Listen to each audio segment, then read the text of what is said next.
महाभारत से सीख अध्याय 15 अर्जुन सुभद्रा का विवाह।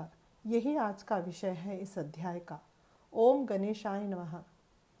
उलिपी से विदा लेकर अर्जुन कलिंग देश, मध्य प्रदेश, इन जगहों से होते हुए गोदावरी नदी के तट पर आ पहुँचते हैं। अर्जुन का 1 साल का वनवास भी पूरा हुआ। अर्जुन ने चित्रवाहना के नाम से एक राजा की पुत्री चित्रांगदा से विवाह किया और उन दोनों को बब्रुवाहना के नाम से एक पुत्र पैदा हुआ।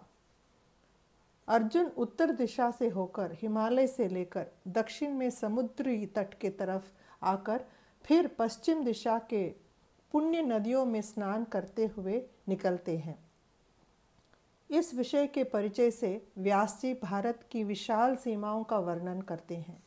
इसके बाद अर्जुन द्वारका आते हैं और श्री कृष्ण की सहायता से उनकी बहन सुभद्रा का अपहरण करके उससे विवाह करते हैं। यादव कुल के लोगों को गुस्सा आता है कि उनकी घर की पुत्री का अपहरण अर्जुन ने किया और वे अर्जुन के ऊपर वार करने आते हैं। श्री कृष्ण उन्हें समझाते हैं कि अर्जुन कोई पराया नहीं है, बल्कि उनकी बुआ कुंती का पुत्र है। अस्त्र शास्त्र में निपुणता हासिल किए हुए अर्जुन को शिवजी के अलावा और कोई हरा नहीं सकता।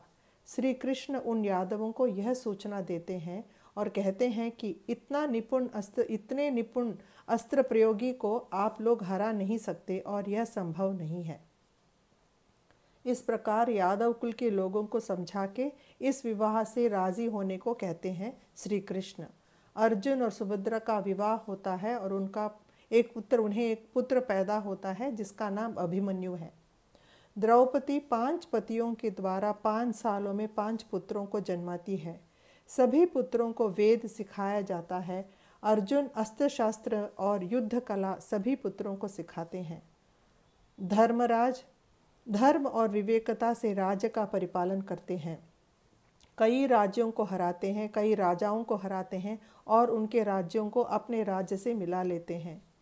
भारत देश में ऐसा उनके सामने कोई भी दुश्मन नहीं रहता है जो उनके पास हरा नहीं हो। इस बात को लेके वहाँ उनकी प्रजा बहुत खुश होती है और सुख शांति से रहती है। इस प्रकार धर्मराज अति विनम्रता से शासन करते हैं। यहाँ तक आदि पर्व खत्म होता है और कल से सभा पर्व शुरू होगा। जय श्री कृष्ण।